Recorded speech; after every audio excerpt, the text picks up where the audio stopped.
Dang,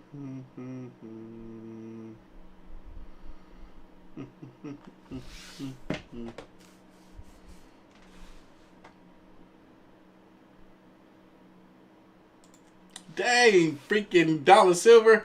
How you here so quick? This Streamlabs it hasn't even shown me that we connected to the live yet. God, man, that's crazy. That is crazy quick. YouTube hasn't even recognized that I'm live yet. How are you here before them? Yo, that's crazy. I don't know. You got some special program. You got like direct access to my live stream. I'm actually thinking about getting an app made. Think about getting an app made. I might do that. I'm gonna look into it so that we can be more exclusive. Everybody has an Artofkickz app. We can watch all my content on the app, get special deals and offers on the app. I think that would be dope. I'm still waiting for the freaking Potato 99 shirts and stuff to get here, man. God, they just finalized the proofs and making them now, so they'll be here before Christmas. So I'll be able to get them to you guys before Christmas. Before Christmas, which means my holidays are going to be jam-packed. Y'all, I did a live interview on, what's her name? Jediah's YouTube channel. Let me see if I can pull it up here, actually. I didn't even look at the... I can't spell her name. Wait, I'm spelling it wrong. Jediah? Yeah, I definitely can't spell her name. My bad. Look, let me see if I can go to YouTube and find out where that dang on interview went. It was dope. It was a dope interview.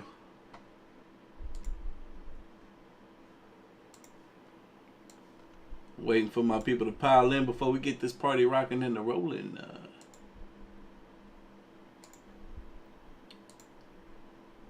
Where we at? 155 live viewers. Interview. Alright. Yeah. Jediah Bella. The Bella?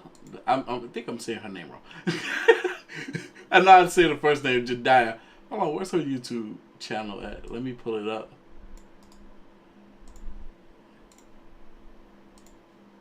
Let me pull it up.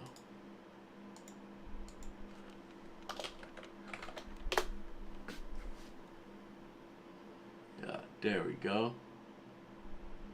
Alright, I'm going to have the link to the live stream that we did. Told him, hey mom, I spent 8. Whoa! I'm going to have the link to the live stream that we did in the chat.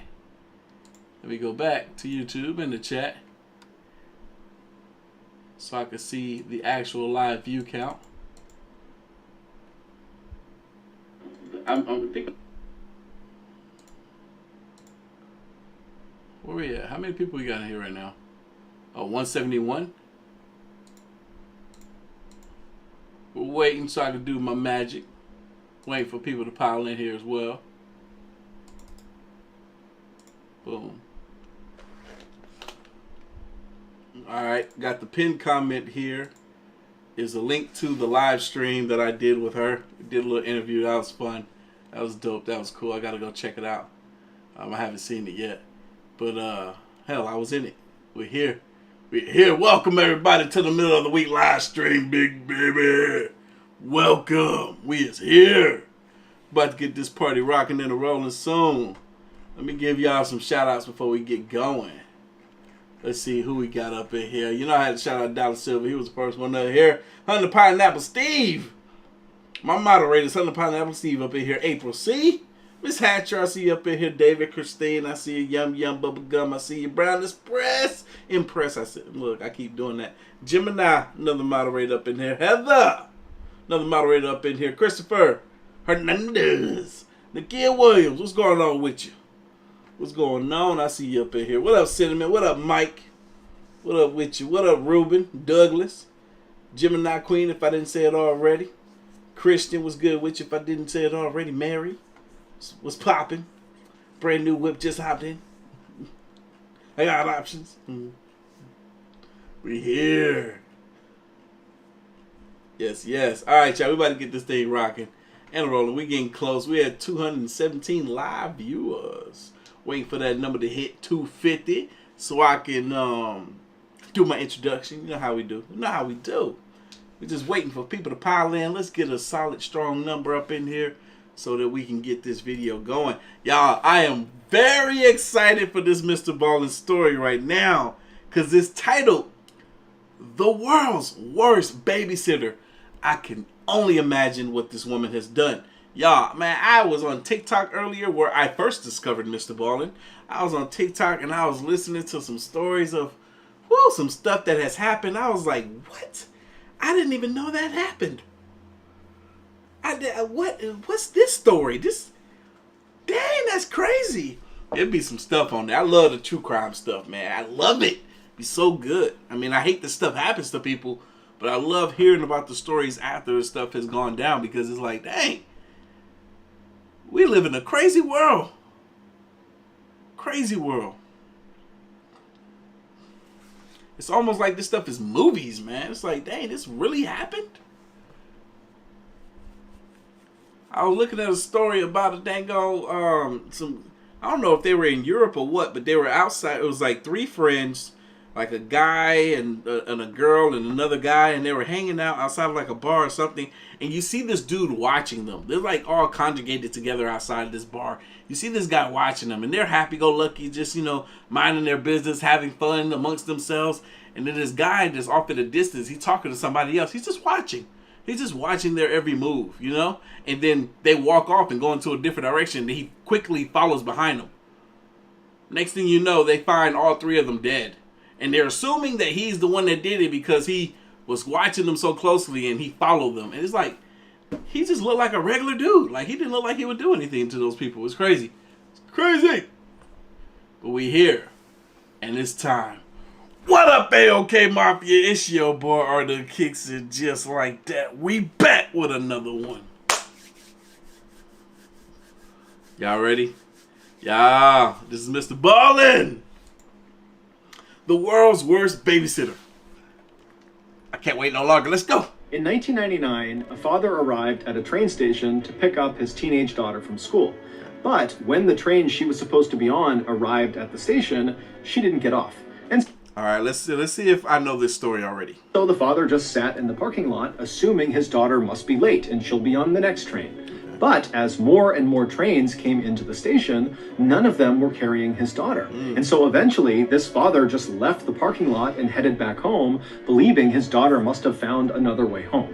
Unfortunately, though, that was not the case. It would turn out his daughter had made a fateful decision that day that would soon turn her and her family's lives into a nightmare.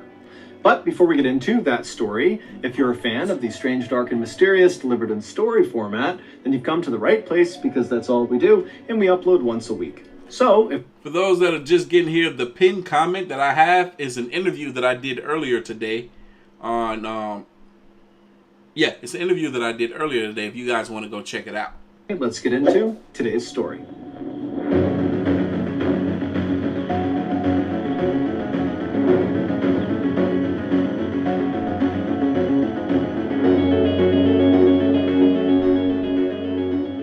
In 1998, the Barber family was living a charmed life. Michael and Elizabeth had been happily married for 20 years, and they had 3 beautiful daughters who ranged in age from 9 to 15, and they were all thriving. The family lived in a very modest, plain-looking home in Melbourne, Australia, but the second you stepped foot inside of that home, you would see it was bursting with life. The sounds of kids laughing and playing, and of Michael and Elizabeth happily chatting away filled every room. Now, the Barbers' lives were not perfect by any means. In fact, they struggled financially and lived basically paycheck to paycheck.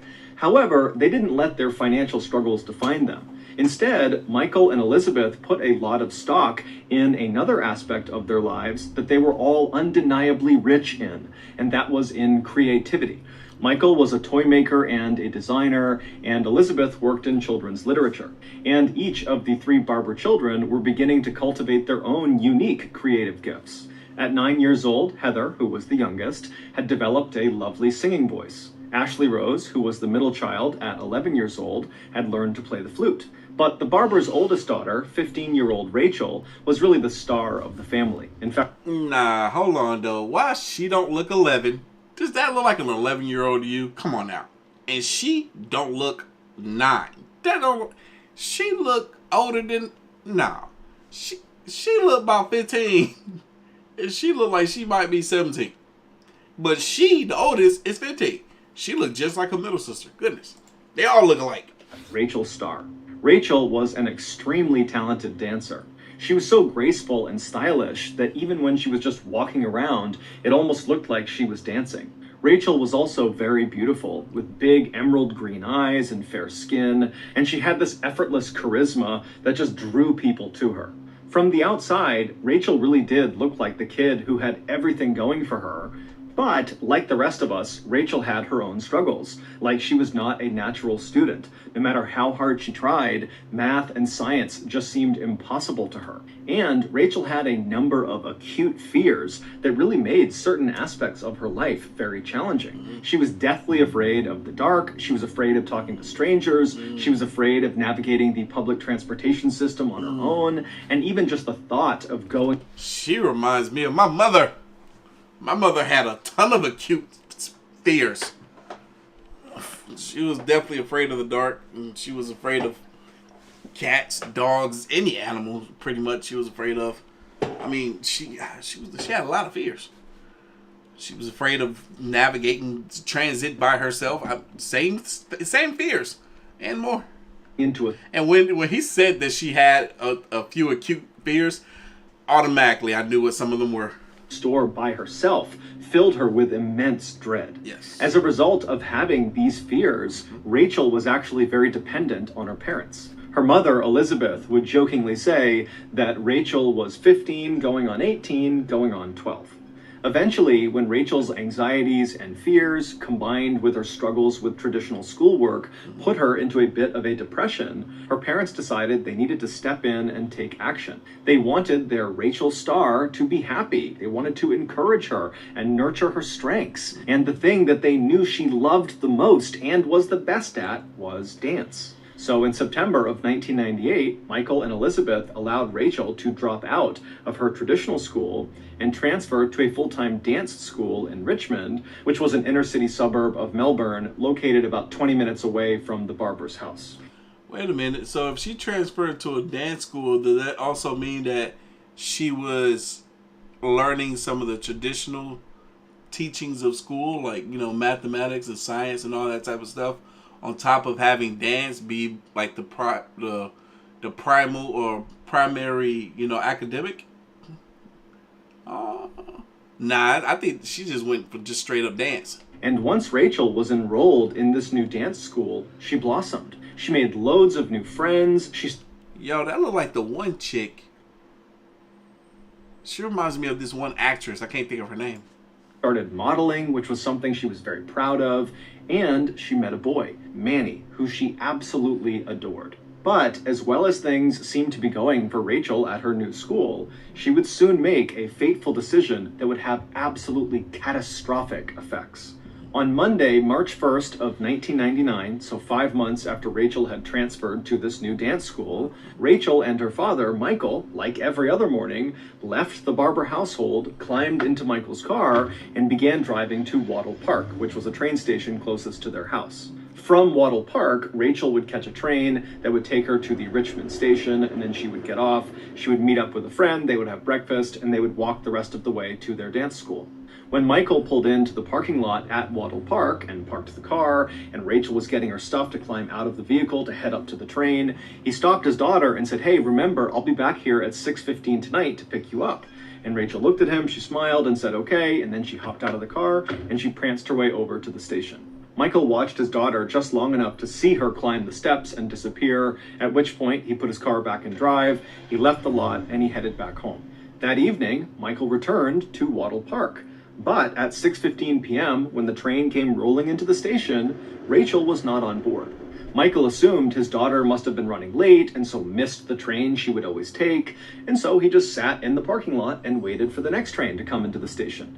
And a few minutes later, when it pulled into the station, Rachel was not on that train either. And so Michael, he was starting to get worried because he's looking outside, it's getting dark, he knows his daughter hates being out in the dark, she's afraid of being alone, and he's wondering, what's going on with her, but he keeps telling himself that she's bound to show up any minute. And so Michael just sat in this parking lot and watched train after train after train come through the station, and Rachel wasn't on any of them. Now, Michael didn't have a cell phone, and neither did Rachel, so he couldn't just call her to see where she was. Right. But finally, after a few more trains came through and none of them contained his daughter, he left the parking lot but went to his parents' house, which was much closer than his own home, and he rushed inside and he grabbed their phone and he called back to his home, and when his wife, Elizabeth, Rachel's mom, picked up the phone, he immediately asked her, "Hey, is Rachel home? Did she get a ride home from one of her friends?" And Elizabeth would tell Michael, "No, she's not here, and she hasn't called." This was the moment when Michael and Elizabeth instinctively knew something had to be wrong. Rachel was on time for everything, and if she was late, she would always call ahead or call afterwards and at least give some explanation. But to just go silent and not show up, that was not in character. And again, because it was pitch black outside and they knew she was probably alone, that was a situation they knew Rachel would never want to be in because it would have terrified her. And so Michael tells Elizabeth he's going to come home as fast as he can. They hang up. And then while Elizabeth is waiting for her husband to return, she picked the phone right back up and she dialed Manny's number. That's Rachel's boyfriend. She figured maybe Rachel was with Manny, or at the very least, maybe she checked in with Manny because most nights Rachel and Manny spoke on the phone. But when Manny picked up the phone, he would tell Elizabeth that he hasn't seen Rachel since earlier in the day, and she has not called him, which to him was odd. When Elizabeth asked Manny, what was my daughter doing when you were with her last? Manny would say, "Oh, we went out to a shopping mall near the school in Richmond, and we went to the shoe store, and Rachel actually walked up to a very particular set of shoes. They were these big platform blue chunky shoes, and she said that she was going to buy them the next day, and she was really excited about it." And Elizabeth, as she's hearing this, she knew exactly the shoes that Manny was describing, because just the day before, Rachel had taken her mom, Elizabeth, to the shoe store and pleaded with her to get those blue chunky platform shoes. But when Elizabeth had looked at the price tag, they were $100, and so they were too expensive. And so as Elizabeth is hearing Manny say that her daughter is talking about how she's going to buy these shoes the next day, Elizabeth is thinking, with what money? Rachel has no money. How could she possibly afford those shoes? Right. And so she asked Manny, did Rachel say how she planned on affording those blue shoes? And Manny would say, "Actually, yeah. She told me that she had this secret job, but she wouldn't give me any more details about it. And she said that with the money from this secret job, she'd be able to buy these shoes." Manny would tell Elizabeth that Rachel really stressed that this secret job was nothing to worry about. It was nothing immoral. But as Elizabeth is listening to Manny tell her this, all her alarm bells are going off. She could not fathom any job that would require a 15-year-old girl to go out by herself at night doing something that was secret and give absolutely no information to her family. Yeah, that is terrifying. Terrifying. Every possibility just seemed bad. After hanging up the phone with Manny, Elizabeth began frantically calling all of Rachel's friends and acquaintances and different locations around town that she knew. Hey, I need y'all to hit that like button and stop trying to spoil the story. Her daughter would frequent, but nobody had any information about where Rachel was. A little while later, Michael finally pulled into the driveway, and when he went inside, he talked to his wife briefly, but he could tell they had no new information. Their daughter was still not home. This was becoming a crisis. And so very quickly, Michael just left the house, got right back into his car, and he drove to the police station. But when he got to the police station, the police didn't really offer the response that he was hoping for. From the police's perspective, it sounded like a teenage girl has been missing for a few hours, and so in their mind, they're thinking, one, that's not an emergency yet, and two, she probably just kind of ran off. Teenagers do that, they come back the next day, it's normal. And so despite Michael's pleas to the police that no, this is different, my daughter would never do that, she would never run away, this is totally out of character, despite all those pleas, the police said, look, Michael, just go home, wait, your daughter will be home soon, and if for some reason in the next few days she does not come back. In the next few days? Oh, heck no. She. I wish, look, every time I hear a story like this where the parents is concerned about the well-being and the whereabouts of their children, I always think back to my childhood and my mom reaction. My mom would overreact. She was so protective of me. Had the police told my mother, oh, look, go back home. He's a boy. He's probably ran off with some girl. He'll be home in a couple of days. Oh, my mom would have a fit. My mom would be hysterical. Oh, no, that would not go over. You come back and you tell us. And so Michael, now feeling totally devastated and terrified for his daughter's safety, finally did just leave the police station and he headed back home. And then he and his wife and his 2 other daughters had a terrible, restless night's sleep, wondering what was going on with Rachel. And then finally, when the sun came up the next morning, Michael and Elizabeth rushed out of their bedroom and headed into the kitchen, hoping, praying that Rachel would just magically be in their house again. But when they went into the kitchen, Rachel wasn't there. She had not come home. However, pretty early on this second day of Rachel's disappearance, Michael and Elizabeth would learn something new. Manny would get in touch with Michael and Elizabeth, and he would tell them that he remembered something Rachel had said during their final conversation the day before. She had told Manny that he had nothing to worry about with regards to this secret job because it wasn't immoral, it was totally safe. And, Manny said, Rachel said there was an old female friend who was going to be there at this job site in some way participating that would keep her safe. Kids, if you're watching right now and you come across some type of situation like this where you are offered some type of gig or job to earn some money, if you can't tell your parents about it, you don't need to do it. Tell your parents. They need to always know your whereabouts. I don't care what age you are. Whether you're a teen or in your 20s, 30s, 40s, or 50s. Tell somebody where you at. Somebody needs to know at all times your whereabouts. Male or female. Hell, I have to do it myself. I had to learn how to do it because I'm like, yeah, I be traveling places and I don't even tell people that's close to me. Nope. I send them the address of where I am, when I am, every time.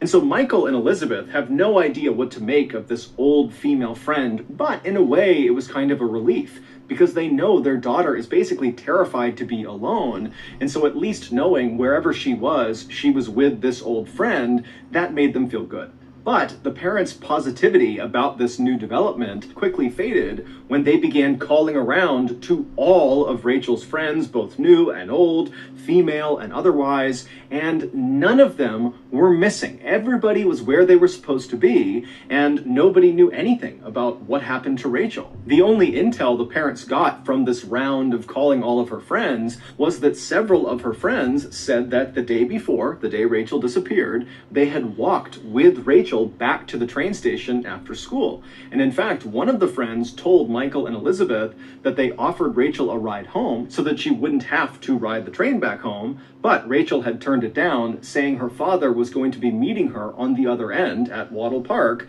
at 6:15 p.m. The Barbers didn't know what to make of this. Did Rachel believe at the time that she could go do this secret job and still be back in time to meet her father at 6:15 at Wattle Park? Or did she lie to the friend who was offering the ride and make up the story that she planned on seeing her father when in reality she planned on ditching her father and going and doing this secret job for the night? But regardless of which of these things were true, the parents just still could not understand why by now, 24 hours later, their daughter still had not called to check in.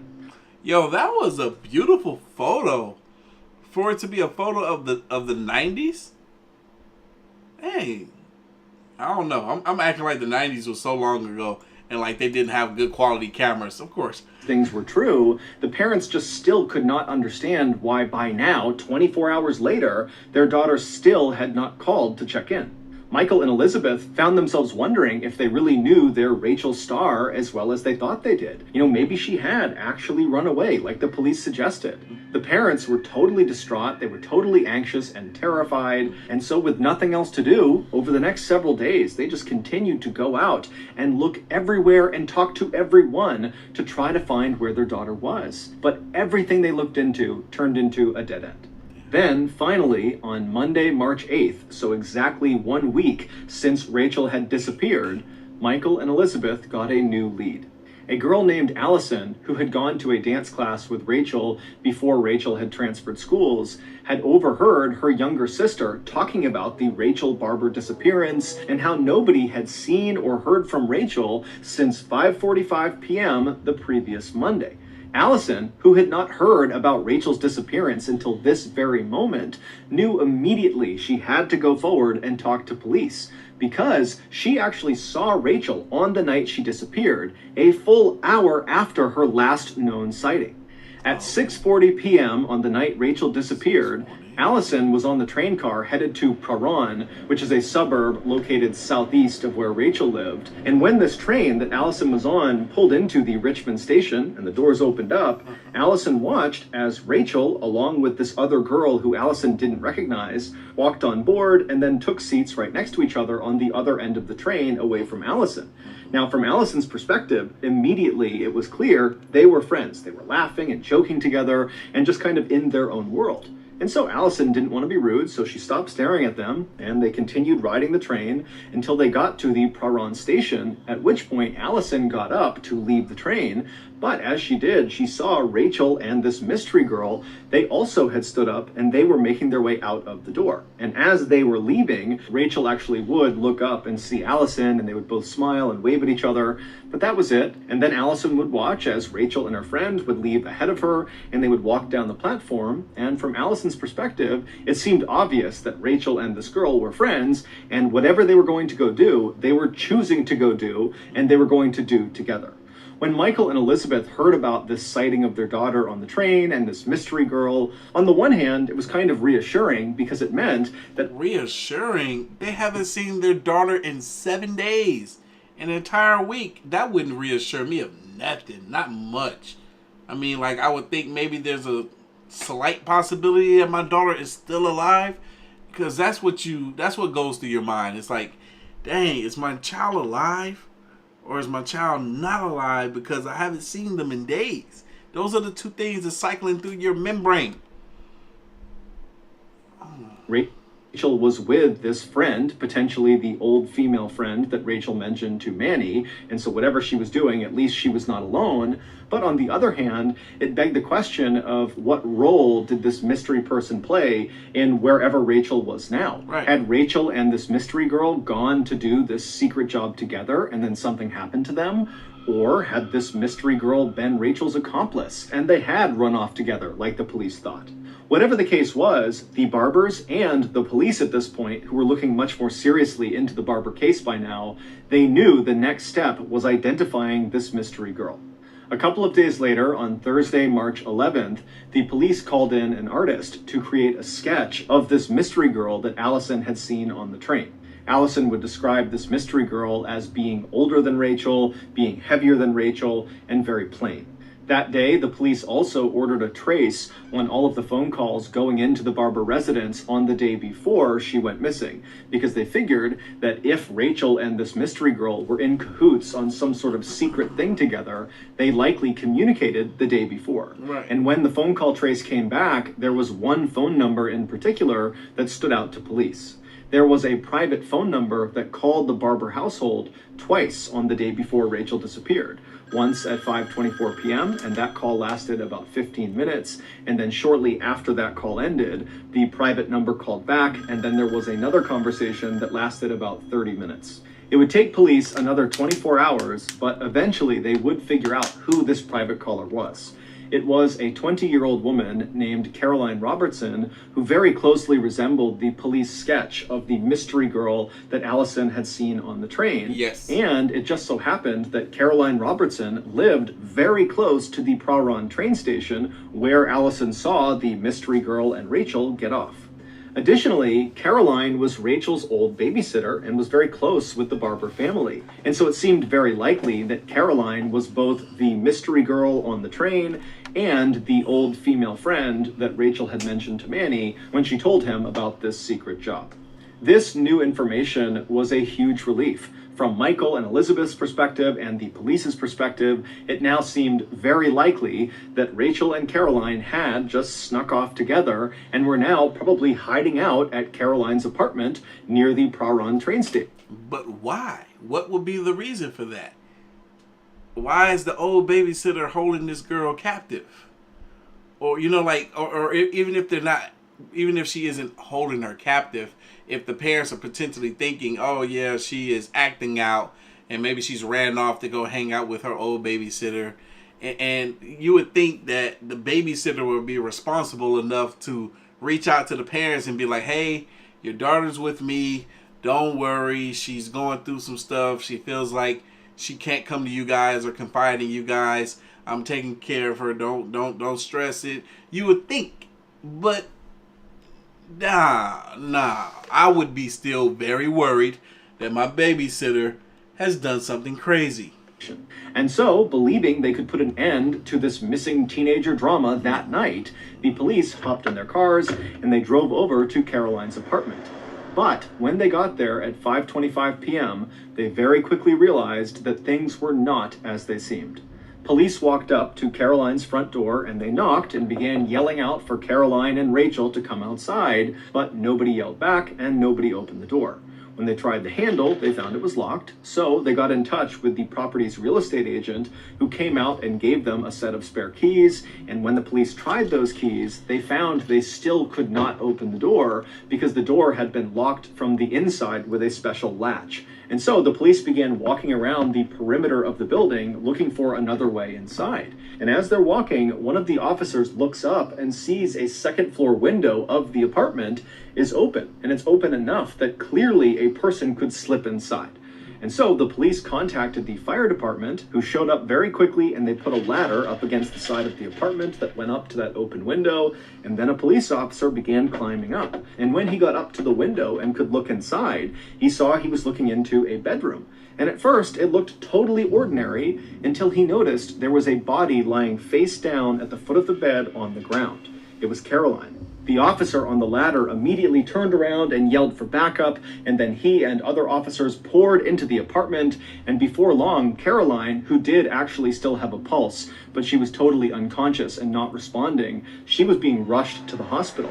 And while that was happening, the remainder of the officers who were on site, they all went into the apartment to try to find Rachel. And so as they're searching this apartment, which was totally messy, there was things everywhere, there were boxes everywhere, it almost looked like Caroline had been packing her apartment to move, potentially, when something happened to her, causing her to fall unconscious inside of her bedroom. And so the police searched this apartment top to bottom, and they did not find Rachel. In fact, there was no trace of Rachel anywhere, except they did find a bag of clothes that looked like they were Rachel's size, not Caroline's size, but it wasn't clear if those were actually Rachel's clothes. And so the police just kind of walked around the apartment, gathering up anything that seemed suspicious, like they found rubber gloves and hair dye, they found some bank receipts and some notebooks with some strange writing in them, and they just hoped that some of this stuff might lead to Rachel.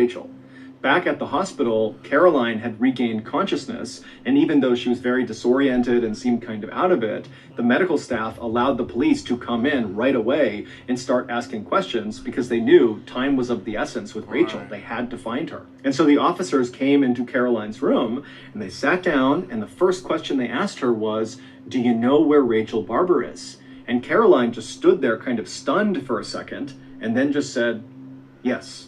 Over the next few months, as Caroline's memory came back into focus, she would piece together one of the most unbelievable stories that police in Melbourne had ever heard. The following is a reconstruction of that story based both on Caroline's testimony and on what police were able to actually fact-check. Back on Sunday, February 28th, 1999, so the day before Rachel vanished, Caroline called Rachel and offered her a job. Caroline told Rachel that she was working on this psychology study and she needed participants. However, the study was highly confidential, so if Rachel did want to be a part of it, she wouldn't be able to tell anyone what she was doing. However, the study was quite lucrative for Rachel, and it really didn't require much of Rachel. Okay. All Rachel had to do was meet Caroline the following day after school was over at the Richmond train station, and then the two of them would ride the train to Praran. They would get off, make their way to Caroline's apartment, and there they would conduct this psychological study, and when it was over, Caroline would pay Rachel $100 and the cost of transportation. And so Rachel, she was thrilled at the idea because she wanted those beautiful blue shoes. And so she said yes. So the next day, Monday, March 1st, Rachel wrapped up school. She made her way to the Richmond train station. She connected with Caroline. They hopped on board the train. They made their way to Praran with Allison spotting them on the train as they went. And then when they got off the train at Praran, Caroline and Rachel would make their way to a nearby pizza shop and get a pizza and some beer. And then they would walk the rest of the way to Caroline's apartment.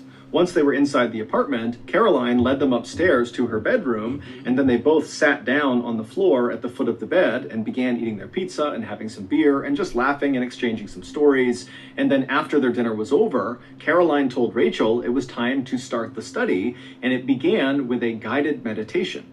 Sitting next to Rachel, Caroline told her to stay calm, think happy thoughts, close your eyes, and just begin to breathe in nice and slow, breathe out nice and slow, and just feel yourself breathing in and out. And so Rachel did as she was told and began breathing in and out and being very calm. And Caroline, at this point, she stood up and began kind of pacing around the room, watching Rachel periodically and reminding her to think happy thoughts and stay calm and keep just listening to herself breathe in and breathe out. And then at some point, Caroline just stopped and stood right in front of Rachel and just stared at her really intently. And at some point, Caroline was confident that the drugs she had laced in the pizza that she had given Rachel were starting to take an effect. It looked like Rachel was starting to doze off. And so at that point, Caroline walked around behind Rachel, who still had her eyes closed. She's still doing the study, and Caroline pulled out a telephone cord. She wrapped it around Rachel's neck, and she pulled it as tight as she could. Immediately, Rachel came out of her trance, and she reached up and began trying to pull the cord off of her neck. But Caroline was easily 50 pounds heavier than Rachel, and easily was able to maintain control over Rachel. And so Rachel is squirming and fighting and scratching and doing everything she can to try to get this cord off, but she can't. And eventually the fight just leaves her body and she goes still. Caroline would maintain tension on that cord to ensure Rachel was dead, but then eventually she would release the tension on the cord, at which point she would drag Rachel's body into a nearby closet and she would shut the door. 2 days later, Caroline would open that closet up and she would drag Rachel's body back out of the closet with the cord still. Oh my God, beautiful little girl. Poor thing. How could she do such a thing? I don't care what she think this study was, and she can bring somebody back from the dead. She idiot. She had to know that what she was gonna do was gonna ultimately end this girl's life. So she could have offered her $1 million. She knew she wasn't gonna be paying this girl anything. What? This is crazy. Wrapped around her neck, and she would roll Rachel's body up in a carpet and then stuff her inside of a large army duffel bag that Caroline had purchased for this exact reason, for disposing Rachel's body. And then she called a taxi who came to her apartment, and she lugged Rachel's body still inside of this bag and dumped it in the taxi. And then she and Rachel's body and the taxi driver drove about an hour north to rural Kilmore, where Caroline's father had a vacation home. And there she would bury Rachel's body in a shallow grave next to one of her childhood pets. When Caroline had been rushed to the hospital because she was found unconscious in her bedroom by police, the assumption was she and probably Rachel had been attacked, and that was why Caroline was unconscious. So I guess we're about to find out the truth, because she's saying that it was some type of experiment or study for school. I feel like maybe this woman was ready to end her own life, but decided that she wanted to take a victim with her. But what really happened is Caroline was in her apartment and she saw the police show up, and it made her so stressed that it triggered a seizure, and that was why she passed out in her bedroom. When she came to in the hospital and people began asking her what happened, she would say that Rachel's death was an accident. However, months later, after investigators had gone through all of the evidence they had collected from Caroline's apartment, they discovered Rachel's death was anything but accidental.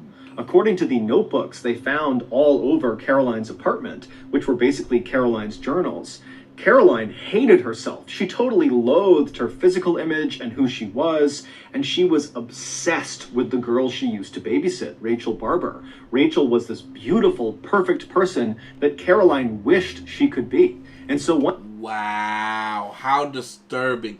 I didn't want to say that. I didn't want to say that the babysitter, had some type of strange infatuation over this girl. I didn't want to say that, but it was in the back of my mind. I told you she wanted to end her own life. Possibly, maybe she didn't try to. She fainted when the cops showed up. She had a freaking seizure. But I knew she didn't like herself. I knew she hated herself. I felt that deeply. Ugh. And I also felt that she had some type of weird infatuation over this girl as well. Jealousy much? One day, Caroline decided she would just stop being Caroline and would literally become Rachel. And to do that, she would kill Rachel and assume her identity. Not possible. Stupid. Stupid. Stupid. How? You think her parents are just going to accept you as her daughter now? Do you think that you're just going to become beautiful now when you're ugly inside and out? What? Stupid. Just dumb. What kind of evil... Put her under the jail. Put her under the jail. Secret job, the psychology study that Caroline offered Rachel, was a very intentional trap. She knew Rachel wanted money for things like those blue shoes, and she knew Rachel would trust Caroline. Caroline was her babysitter, and so Rachel would have no problem going into Caroline's apartment alone at night to get the money.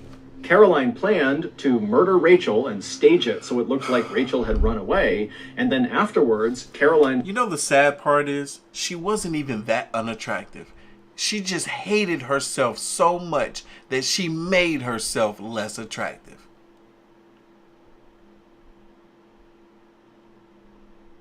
God. Enviness will cause some people to be the most despicable human beings on the planet. Planned to lose 45 pounds and then get a nose job so she would look more like Rachel. And then... Girl, you can lose 55, 60, 70 pounds and you will never look like that girl.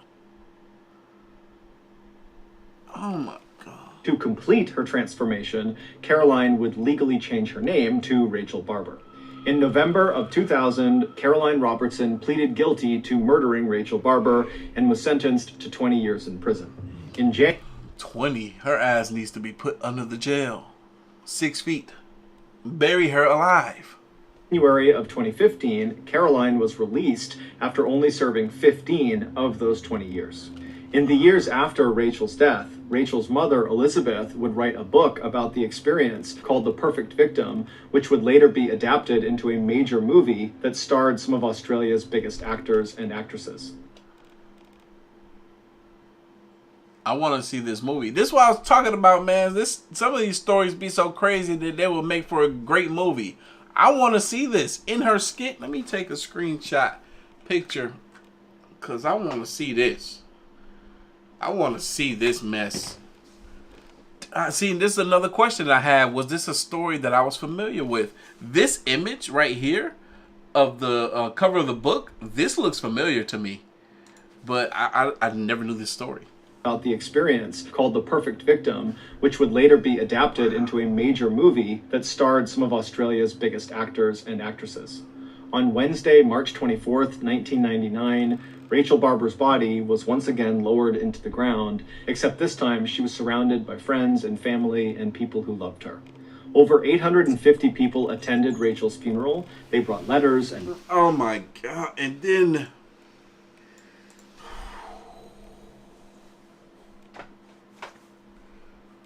And the little sisters, poor babies. Poor babies.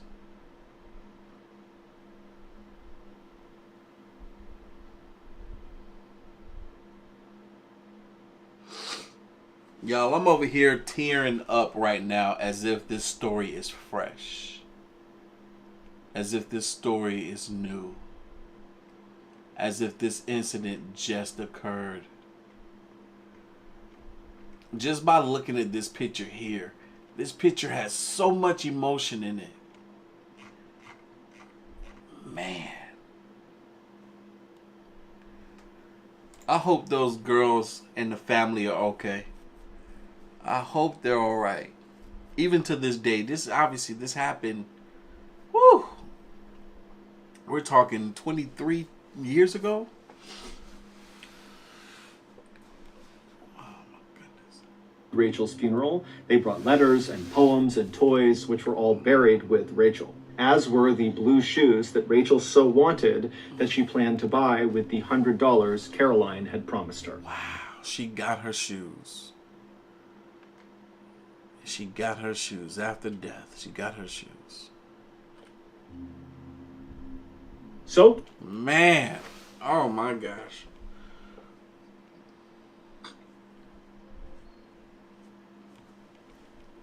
I wasn't expecting to cry. I wasn't expecting to cry tonight, but goodness gracious. I gotta see this movie. Does anybody know where it's streamed? I need y'all to let me know in the chat where this movie is streaming at. Y'all remember the name of it? What was the name of that movie again? In Her Skin. In Her Skin. Let's find out where this is streaming. Oh, that's not at all what I was in her. Oh, here goes a trailer for it. Came out in 2009. The trailer. Hold on. I looked on YouTube. That's not where I was trying to look for the streaming of it. Let me see if I know. In Her Skin streaming.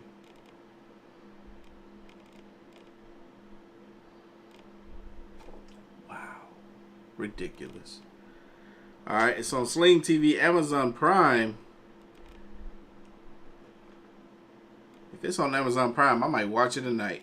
It's on Amazon Prime, y'all. Wow. Anyway, man. Shout out to MrBallen. If you haven't already, go subscribe to the man. He's the GOAT. He's the legend. He's the man. Make sure you subscribe to me if you haven't already. Hope you guys enjoy the rest of your week, the rest of your evening. And I'm going to catch you beautiful people in the next one. Y'all be safe out there. I'm going to see y'all later. Wow.